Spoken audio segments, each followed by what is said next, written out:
seeing a long journey, the evolution of computers and thereafter the evolution of software. By picking up few personalities here and there and by focusing on few incidents, I am trying to build a structured narrative highlighting certain aspects which are important for me for my later discussion. In a summary, we have seen till now that the efforts started by a great visionary like Charles Babbage was then forwarded by Hermann Hollerith, which resulted in the commercialization of the industry on the one hand. Simultaneously, on the other hand, there were serious academics coming mainly from the mathematics and basic sciences background who brought in their own thinking into this industry. And with the Second World War coming, computing became a very serious issue for the government. The playgrounds for the brightest of the kids at that particular point of time were publicly funded universities.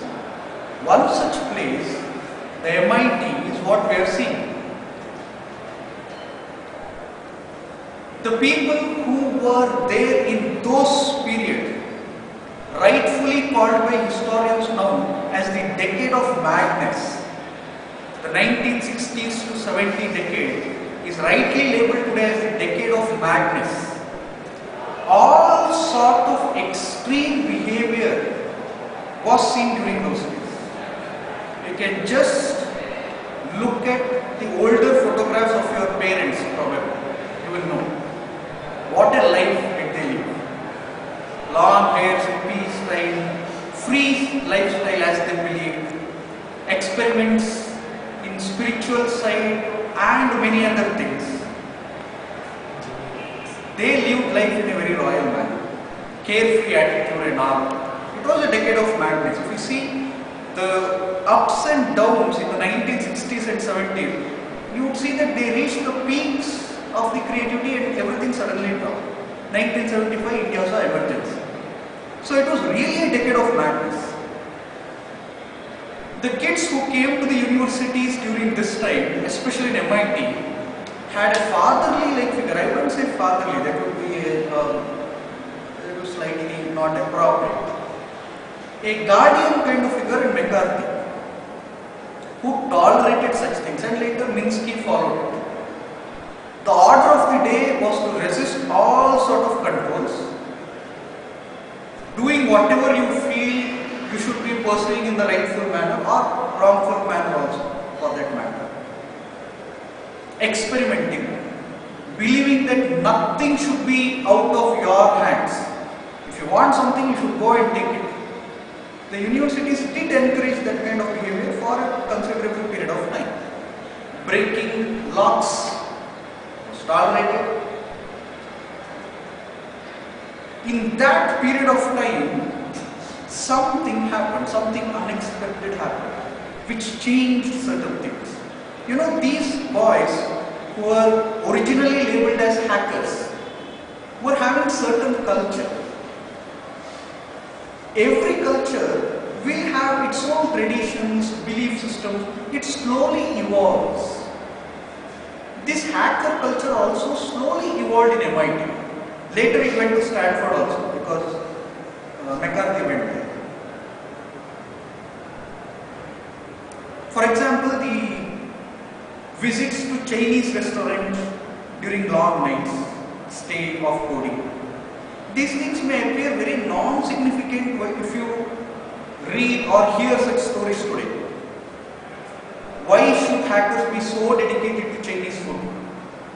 It may appear very nonsensical today to you. But cultures are made like that. To celebrate something, you will have something in your tradition.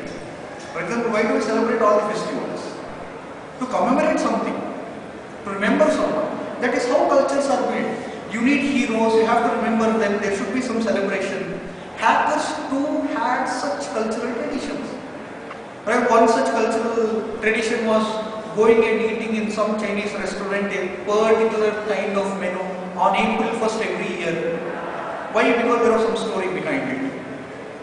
So all these things which may appear insignificant becomes very important for people who are in that culture. For example, giving a sacrifice of a goat or a sheep in one particular day in a year may be a laughable thing for non-believers. But people who believe in that culture, it's a very significant part of their culture. It happens like that, and hacker culture also developed such kind of conventions. Their happy-go-lucky kind of lifestyle was interrupted by one sudden development: Vietnam War. That disrupted everything, because for the first time certain questions were asked. Questions of morality, questions of control. Hackers had to stand up and answer them, mainly because they understood that the work they were doing, the enjoyment of the whatever facilities they were enjoying during that period, were thanks to the funding of the defense. I don't think that they were that ignorant that they did not know where the money was coming from. I don't think that was the shock for them. The shocking part was they, for the first time, came to know that whatever was the work that they were doing in the university would be one day be part of defense. So on one hand, these people were trying very hard to develop technologies to keep control out of them. And tomorrow they knew the defense people would come, take those technologies to impose restrictions on many others. This was the dilemma. What should they be doing? And at a point of time, people gathered outside the MIT AI labs only to protest. This was the first dilemma they faced. How people responded to this dilemma is very interesting. Few people became the part of the anti-war protests. They walked out of the lab and became part of the anti-war protest. That was one group which went off. Second group, they sympathized the anti-war protesters and using their knowledge gave them the power of technology to do their protest and do all those movies. The third group, which was of course affected by this, said we are not very much bothered. Whatever is happening outside is happening, we will live in our own world. They went into their own shells. But the lab itself changed. Earlier it is very famously said that there were no closed doors in MIT AI because it was meaningless. Somebody would break it one night and simply walk to some professor's cabin, get whatever they want and go. Such carefree attitude was no more tolerated for security reasons also. Now there were locks everywhere, the gates were closed, entry was monitored, some kind of control structure came into MIT and people began to think that now this is inevitable, that we have to live with this kind of structure. This happened very slowly and painfully. By this time, remember, some people had left the scene, some people joined hands with the people who were doing the protests. This was happening at one side. On the other side, many developments were happening. If you recall, we had left one thread of this story by saying that the telecommunication revolution happened and the government gave the monopoly willfully to some company because of some reasons. The Bell had the monopoly of telecommunications. Why? Because of a reason they had the monopoly. This monopoly was often challenged. People began to challenge this monopoly in many different ways. For example, the early hackers did try to do something to break the telephone, the monopoly of the telephony network. One famous instrument of this period is what is famously called as Blue Box. box. This has a very important place in the story. Somebody did invent that if you emit sounds of certain frequency, you could actually make unlimited long distance calls. This prominently features later. Some people extensively use this blue box.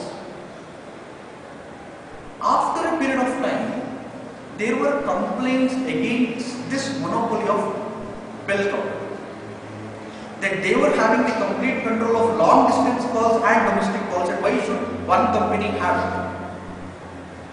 After a very significant court ruling, court said that from now onwards, this company should be worrying only about telephony and not about anything else. This is important because at that particular point of time, they were also interested in computing. Why? Why? Because you have to understand one more thread. We'll go back to IBM. IBM, I said, was established for a particular reason by Herman Holger. Herman Holger's company merged with someone else and IBM was formed. IBM was making large machines. Computers at that particular point of time, as all of you know, was very expensive. Only few governmental agencies and really good in the sense, the universities which really had large amounts of funds could afford IBM computers. And IBM itself thought that there will not be a demand for more than say 30-40 computers in the entire world. The famous statement of their chairman at that particular point of time was, the entire world needs 30 to 40 computers. So how to make money now? See, if there is unlimited market, you can go on making machines and make money out of it. If there is limited demand for the machine, how will you make money? Business question. So they thought that they will hold the control of the machine.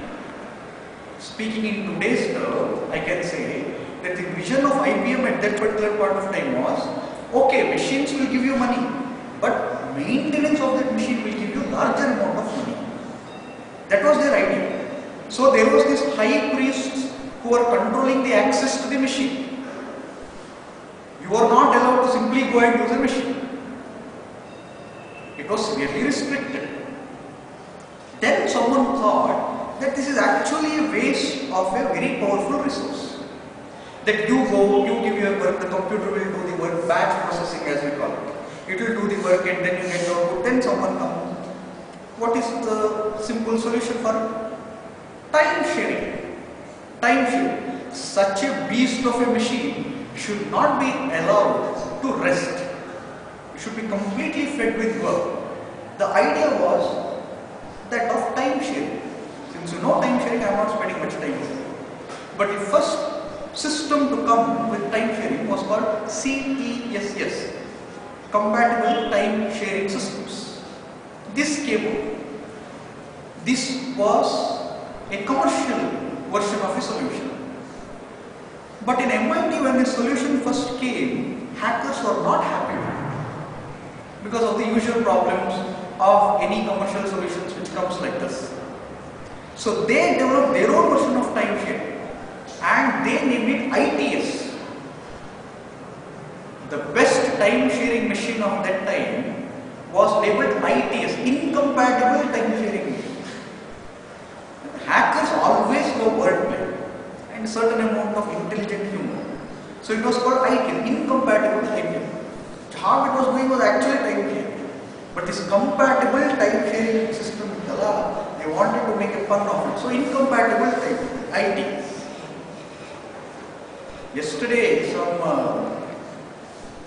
I believe they are student of our department, came with a request to the higher authorities in the department saying that they want a hacking course. In turn, I was asked whether hacking course can be conducted in the department. I am very sure those kids had this idea of sitting in a room and simply breaking into some interesting website and accessing when they said hacking. Real hacking demands certain kind of intellectual expertise, yes it is required, but certain attitude. comes through activities like this. You can always recognize a want to be a hacker. If somebody says, I want to be a hacker, that means you are not allowed to become a hacker. So this is hacker mentality. So they named it ITS, Incompatible Time Sharing System. It was there. In the meanwhile, what happened was, there was this company called DEC, Digital Equipment Corporation. They started making computers at a cheaper price than IBM. IBM machines were very, very costly. And DEC started making computers at a far, far cheaper rate. And their machines became popular. So now, the smaller universities and schools and government offices could afford computers. Then later, one more development, some people started making small kits, which were called computer kits, which could be assembled and made to work like a normal computer. Altair was one such machine, which will become important for us later. It was a kit, computer kit, which should be assembled and made to work. Now, because now, apart from IBM, there are many other people who are making computers, the need was to have a software. See, CTSS and ITS were made particularly for IBM machines. Okay? Now there were many other computers and they wanted a solution wherein this time sharing could happen with all computers, all kinds of computers. That demanded a joint project. Because IBM had to join hands, DEC had to join hands, and some universities had to come together to build such a system. That project started, and the project was named Multics. M-U-L-T-I-C-S, Multics. Multics stood for Multiplexed Information and Computing Services.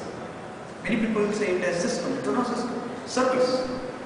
Multiplexed Information and Computing Services. People often ask me, is information science different from computer science? And I have to give them a lengthy explanation. I often quote this. This happened in the 1960s. There itself the distinction was very clear. Information and computing service. It was always distinct. Information service distinct from computing service. People have understood that only. So if somebody asks, you can say this. There was this project called Multics, which was a joint collaboration of many universities and many companies to build a time sharing system. Unfortunately, Multics was a failure. People could not come up with a decent solution. But in this unfortunate, sad story, there was one thing which became important later.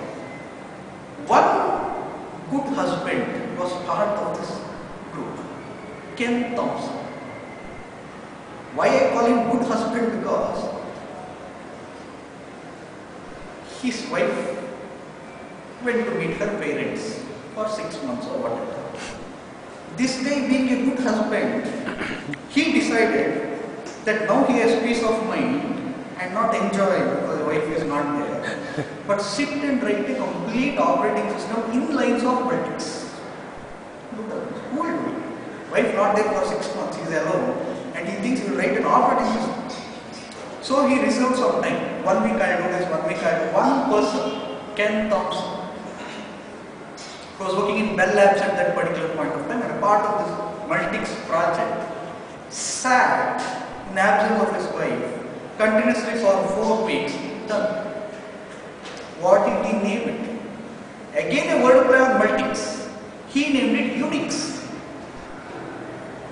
U-N-I-C-S, Unix. A wordplay on Multics. Multics meant multiplexed information and computing service. Now he named it Unix. Uniplexed information and computing service. So your Unix was ready. Thanks to a single man, Ken Thompson. Dennis Ritchie is usually considered a part of this because the entire thing was written in C language thanks to Dennis Ritchie. So they always come together, Dennis Ritchie, Ken Thompson. But Unix is thanks to Ken Thompson. See how things come together.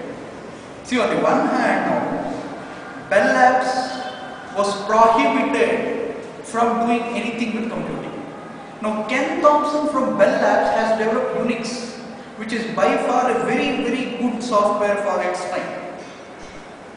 When he went and approached his seniors, they consulted their lawyers and said, we will not sell it. Why will we not sell it? Because the court has given the ruling that we should do only something with telecommunication and nothing with computers. So they decided they will not make it commercial. Therefore, Unix never became commercial. Then what happened was Ken Thompson went to Berkeley on a sabbatical. When he went to Berkeley, he took his Unix along with him. And there, people were excited because there was the licensing term was very, very, what should I say, flexible.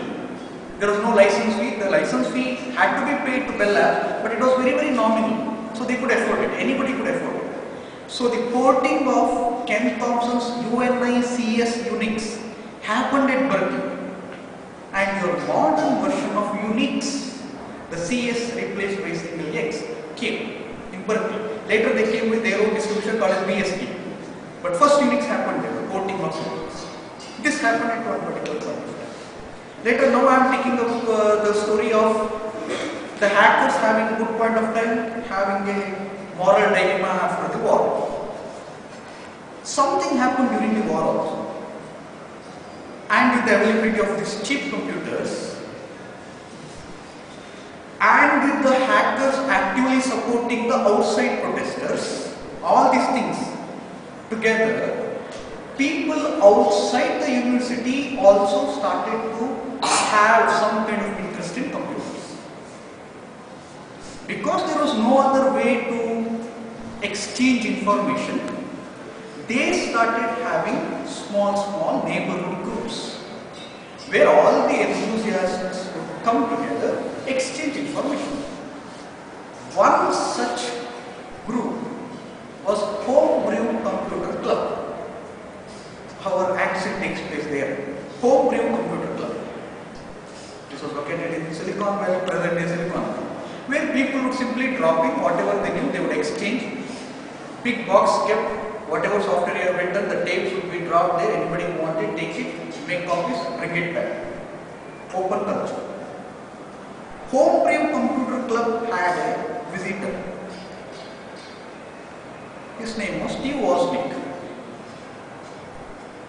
We will not discuss much about him, but we will just say there was a visitor. His friend also used to come. He was called Steve Jobs. Wozniak was doing the job and Steve Jobs was doing all the other jobs. But I am not speaking lightly of Steve Jobs. In the hacker narrative, Steve Jobs does not have a place at all. If you see the hacker narrative, nobody talks about Steve Jobs. He is an insignificant player in the whole story. But for me, he is not that insignificant. I am not ready to completely take out Steve Jobs from my narrative. All his sins I am willing to forgive for giving me iPod. I saw iPod, I got to Nano, the iPod Nano, which I use.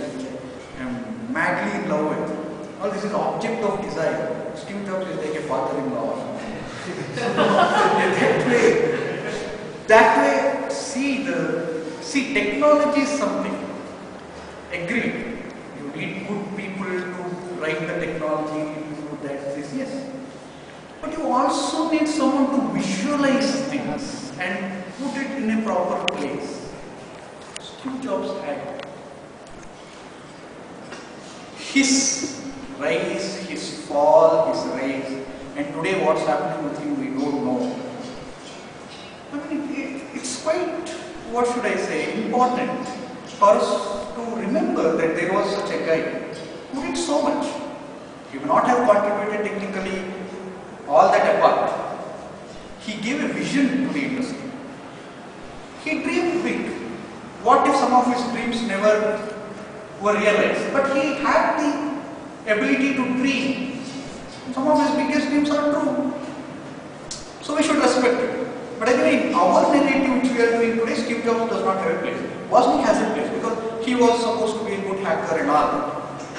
But everything changed in that club with a letter. A letter, how did it come? There is a small story. This Altair computer which I earlier it was not a computer, it was a kit. Probably you have seen the picture in Popular Electronics, it came. And there was this language history I would not like to trace. But someone wrote one, what should I say? Somebody ported, not wrote. Somebody ported the basic language which already existed to Altair. And it became supposedly one of the hit products in homebrew computer club because Altair machines were available cheaply and this language was ported already, so people began to use things freely. But for the first time, people did not realize that particular software which was written was actually, which came with a price tag. It came with a price tag, and these guys, being the guys they are, never bothered to look at it. They are making their own tapes, copying and giving back. I was supposed to talk about it last week because that was a historical occasion. Last Thursday, we didn't meet. It would have been nice. 35 years happened. 35 years ago, last week, last Thursday, what was the date? 3rd February. 3rd February. 3rd February 1974. 1970? 35 years. 6. 1976, right? 3rd February 1976, that letter came which permanently changed it. I didn't bring that letter, I had that letter. One page letter was received to the Homebrew Computer Club. The letter was addressed to an open letter to hobbyists. That was the title of the letter. That letter told, you are doing such and such thing, you are all actually stealing the software which we have written. Do you know what is the cost of developing all this? It is $40,000 US, and you guys are not paying us anything. And if you don't pay, you know, our 1 hour of work, the charge would be only $2. Who would work for such a cheap price? The letter asked, the hobbyists. You are actually stealing our software. Such people who are stealing the software, the word was, should be kicked out of this club. And finally it gave an offer to the hobbyists. Nothing would make me more happy than employing 10 of you in my company and give you decent salary and all. Letter was signed, Bill Gates. Neil Stephenson, in this otherwise very important article called as In the Beginning There Was a Command Line, very interesting article, says there are 3 people who are very important for free and open source software. The first person he recognizes is Bill Gates. I respectfully want to disagree. I mean, the argument is this. If Bill Gates had not written this letter, nothing would have happened later. So, Bill Gates should be given a place. With much respect to all the people involved, I am making this comment very, very honestly. This is like saying, Ramayana has 3 important characters. Rama, Sita and Ravana. If one would not be there, the whole story would not have happened. Can we argue like that? Can we say Ravana was the important character in Ramayana and then no Rama and Sita? You can't. So for me, this Bill Gates letter was the point where everything changed. This letter, for its historical reason, the language used, the mindset of the author becomes very, very important resource. I want everyone to have a copy of this letter for doing this course, because our story starts here. The starting point. If that letter was not written, you would not be sitting here and listening to my boring classes. So it was thanks to that letter. What happened with that letter? I am not saying immediately something happened. I am not at all saying. What I am saying is, in the whole storytelling, this was a turning point for us. This was an event which you can say and say, see, this is what people began to think. till that period, in a particular atmosphere, I am not saying before that nobody sold software, I am not making such claims. IBM was doing enough money. There were other DSC came with the price. There was this, but a group of people interested in computing, contributing, cooperating among themselves to write better software, that unity, that mindset was challenged. Not only challenged, they were labeled as thieves. Not only that, one step further, the Bill Gates letter to hobbies is the proverbial Adam's apple. You know, it kind of attracted them. You come to me, I will give you money. Why are you doing all this? For free. That was interviews. Who is ready to do all this job for free? Come to me. 10 people, I will give you jobs and give you money. That was the mindset which he brought. What happened because of this was, as I said earlier, there was disillusion among hackers at that particular point of time. There was the war setting in and their sudden challenge by the people that their work is funded by defense, their work will go to defense. They were all in a very weak state of mind. And this letter comes. What should happen? Many people from this hacker group either went out, started their own companies. At one particular point of time in MIT lab, there was only one person existing. And a person later says, I was actually crying that day seeing all the empty machines. That's what happened. That man had to face a dilemma. See how things change and how things are made. Xerox company has a place in our narrative because of various reasons. But since I don't have much time, I'll cut short and come to the actual story because otherwise I will not do what I want to do. Xerox company has a place because they did many exciting things for computing, which was later taken by many other people and they started claiming that is their invention. Visual user interface, the interactive device called, which we today call as mouse, the layout of the present day keyboard, many things are attributed to Xerox. One of their major inventions which are important for our discussion today is a printer. Printer, you should remember, was not something they invented. If you recall, I had said even Charles Babbage had invented printer to display output. It was there from that time. But a proper printer was thanks to Xerox. See, the Xerox printer came during this time.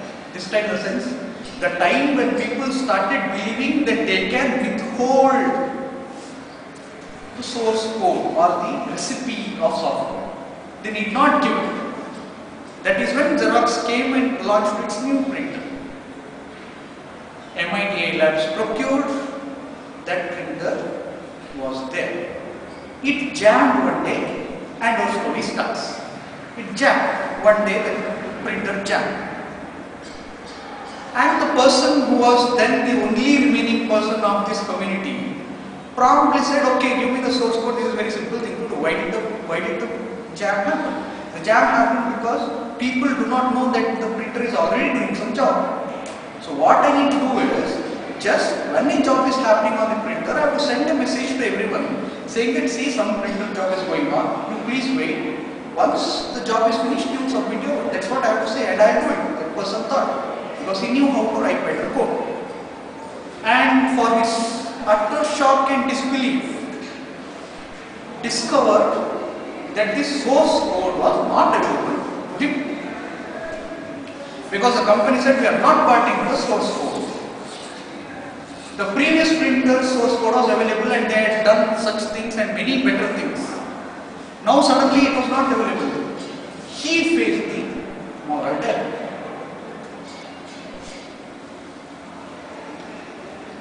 ಕನ್ನಡದ ಪದ್ಯ ಹೇಳ್ತಾರೆ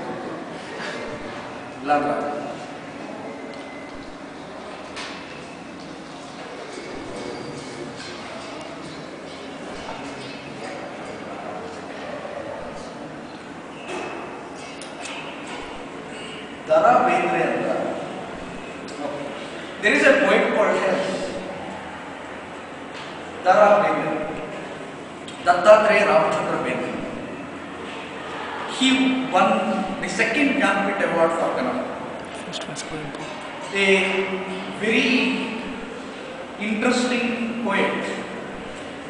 Used words like no one other. We call it Shabda Darunika, the charmer of words. He has written a poem which I think you will be apt for this. Writing about his Gurudev, he speaks. I think hackers should have a very close affinity to Bendre because he was also doing world.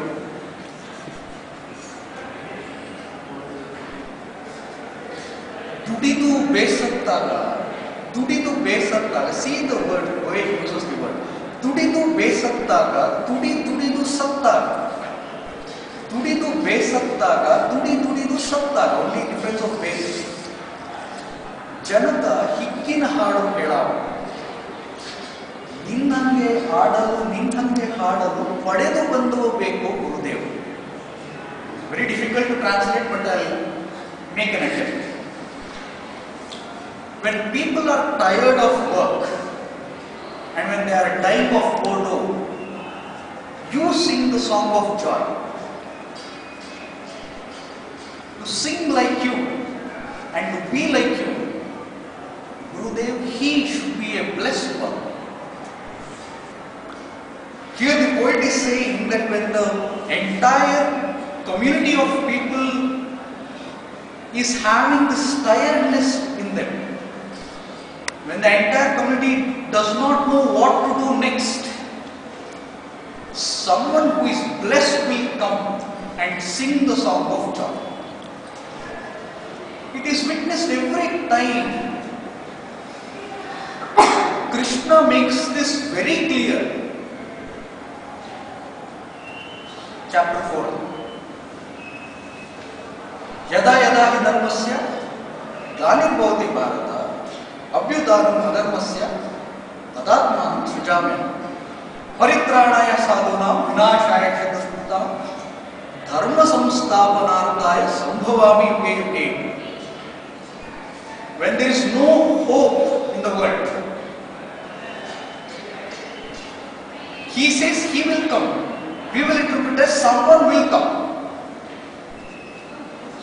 History is witness to this fact that during our darkest hour, when we do not know what to do now, everything is lost now, there is no hope, someone will come.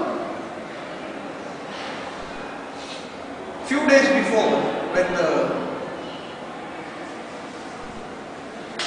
latest scam, Yes Bank scam was made a public issue, there was this question asked. See, in India today, no part or no organ, political organ or public institute is above this corruption. Politicians, we have lost hope. Businessmen directly entering into politics, influencing, we know. Judiciary, no. Armed forces, no. Police, no.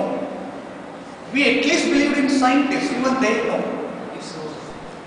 Teaching fraternity already has lost credibility. So, who is that will follow? Is the situation in India now right for a total revolution like what's happening in Egypt or what happened in Tunisia or what may happen in Lebanon? It will. It is not that there is complete, it happens, many times it happens. Suddenly you feel that there is nothing happening right. What should happen? Someone will come. Something will happen. 1982 period was such a period. Printer not working is a reason. But the larger aspects are much very important.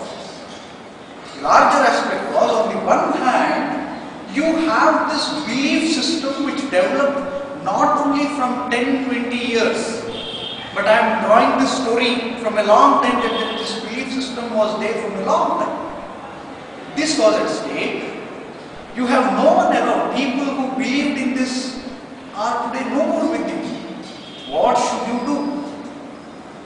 That person took a stand, and thanks to him, I think there is some sanity still left in this entire field.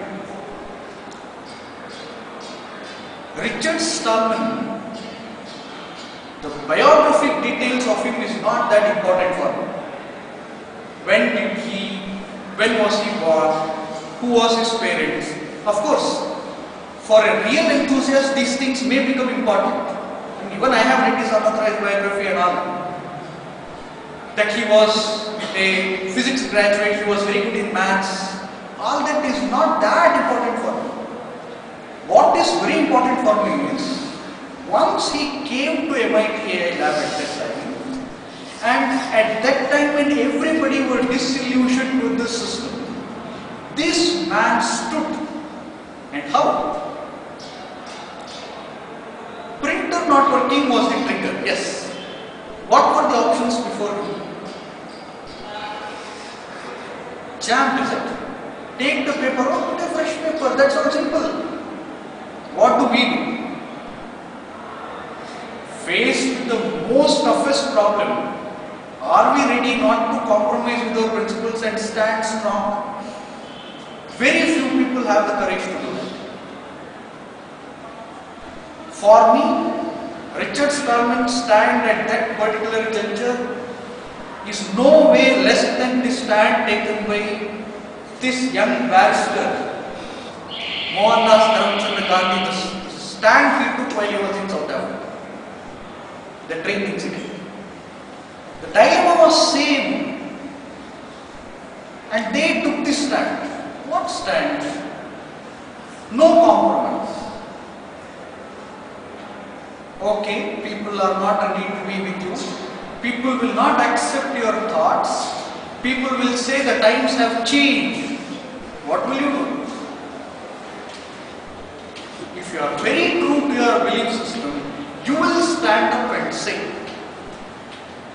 Bendre, whom he called as the blessed one, Aramis himself may laugh if we say you are a blessed one directly, you have come down to change the course of mankind and all. But I still believe that the stand he took at that particular point of time was not an individualistic stand.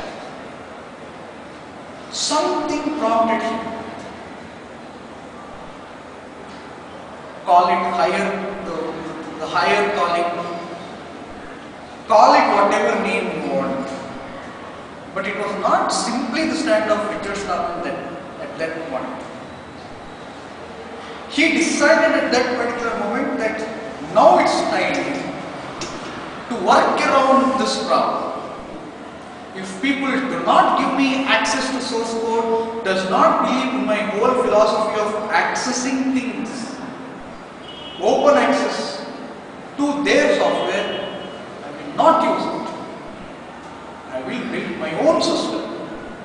You need two things to do it. One is you need a belief in yourself. The second, beyond this technical confidence and other things, you need to have a very strong moral sense. Richard Stallman's stand was not simply a technical challenge. People mistake it like that. Okay, you don't give me access to your printer driver, I can write a new printer driver. It's not as simple as that. It's not simple technical challenge. It's a moral question here. The moral question of whether you are ready now to share this work with everyone else. He took that stand, and for that reason alone, we should appreciate living all of them. And he has stood very strong on his beliefs. Once Richard Stallman decided that he is going to do something on this, you know what happened later? He announced a project. Project was originally named something. We will not go into that. But later, as a part of whole thing, He said our aim now is to create a complete operating system which will be based on this belief system of sharing and openness. That project actually was called GNU. Earlier there was something, but then it was called GNU. Recursive acronym for GNU is not Unix. Again a wordplay, but I think there is something very philosophical. One person questioned me because I keep telling, as all of us believe in this class, I think one thing all of you here in this class should carry from this course is, as we always say, giving importance to GNU. That is calling something as GNU Linux, or telling explicitly that GCC is the GNU compiler collection. The word GNU, publicizing the word GNU is a mandatory duty for all of you in this course. But people, one person questioned me once. See, this GNU, if you think, bases its definition in a negative manner. Very interesting observation. How are you defining yourself? You are defining yourself through a negative thought. GNU is not Unix, you are saying, not. So if you are saying, what is this? You are saying this is not Duster. Is it correct? You are defining something through a negative implication. So if there is no Unix, there can't be GNU. Because GNU is what Unix is not. Using something, is it right to define something is a question. This negative definition. I have an answer for this, but I don't think that is relevant in this class. It's highly philosophical. Thinking about this question, I understood that GNU accidentally carries a deeper philosophical meaning. I have shared this with very few people. If anybody is really interested, they can come to me, I will explain. But in the open class, I don't think this heavy philosophy should be discussed. But anyway, GNU, recursive acronym, not Unix in the sense. The distinction between, see the irony of today, go anywhere, you will not get something called as Unix. You have to search for Unix. Everywhere where people say they are using Unix, will be using GNU Linux. But the definition of GNU itself is it's not Unix. This is very funny for me. See, in our labs also, we have Unix lab, Unix programming lab, Unix system programming, what not. When you have to work on that, you are working on GNU Linux, which identifies itself as not being Unix. But now that is being used as Unix. I don't know, something happened. Anyway, the not Unix part, it's not saying we are different from Unix. As I said, it has a deeper philosophical meaning which I will share with only few. But anyway, GNU was one. But for us what is important is the declaration of free software. Free software manifesto is what we are here for. Since it takes long time, I will start with free software. What is free software? Tomorrow, after a long time. Thank you.